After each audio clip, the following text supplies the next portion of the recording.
present, the story of Abraham and Isaac from Genesis 22. God knew that his secret rescue plan could only work if Abraham trusted him completely. God had to make sure that Abraham would do whatever he asked. So a few years later, God asked Abraham to give him a present. Abraham loved giving presents to God. He gave God his animals. They were called sacrifices. They were a way to say, "I love you" to God. But this time, God didn't want a lamb or a goat. God wanted Abraham to give him something more, much more. He wanted Abraham to give him his son, his only son that he loved, Isaac. Put his boy on the altar and kill him as a sacrifice? Oh, how could God want him to do such a terrible thing? Abraham didn't understand. But he knew that God was his father who loved him. And so Abraham trusted him. Early the next morning, Abraham and Isaac set off. They climbed the steep, stony trail up the mountain that Isaac carried the wood on his back.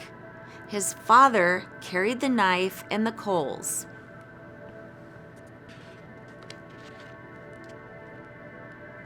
"Papa," Isaac said, "we have everything except we forgot the sacrifice." "God will give us a lamb, son," Abraham said. They built an altar and laid the wood right on top. Abraham asked his son to climb up on top of the wood. Isaac didn't understand, but he knew his father loved him, and so he trusted him. He climbed up on top of the altar, and Abraham tied the boy to the wood. Isaac didn't struggle. He didn't try to run. He just laid there quietly, and he didn't make a sound. Everything was ready. Abraham took the knife. Tears filled up in his eyes. Pain was just filling up his heart. His hand was shaking. He lifted the knife high into the air. "Stop," God said. "Don't hurt the boy. I want him to live and not die. I now know that you love me because you would have given me your only son."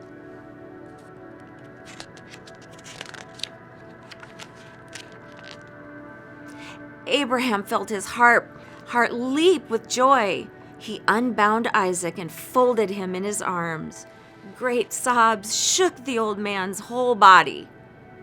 Scalding tears filled his eyes. Oh, and for a long time they stayed there like that, in each other's arms, the boy and his dad. Suddenly, Abraham saw a ram caught in some brambles. The sacrifice! God had finally given them the sacrifice. The ram would die so that Isaac didn't have to. And so Abraham sacrificed the ram instead of his son. And as they sat there on the mountaintop, watching the embers of the fire die in the cool night air, the stars above them sparkling in the velvet sky, God helped Abraham and Isaac to understand something. God wanted his people to live, not die. God wanted to rescue his people, not punish him, but they must trust him. One day, someone will be born into your family, God promised them, and he will bring happiness to the whole world. God was getting ready to give the whole world a wonderful present. It would be God's way to tell his people, "I love you." Many years later, another son would climb another hill, carrying wood on his back. Like Isaac, he would trust his father and do what his father asked. He wouldn't struggle or run away. Who was he? God's son, his only son. the Son he loved, the Lamb of God.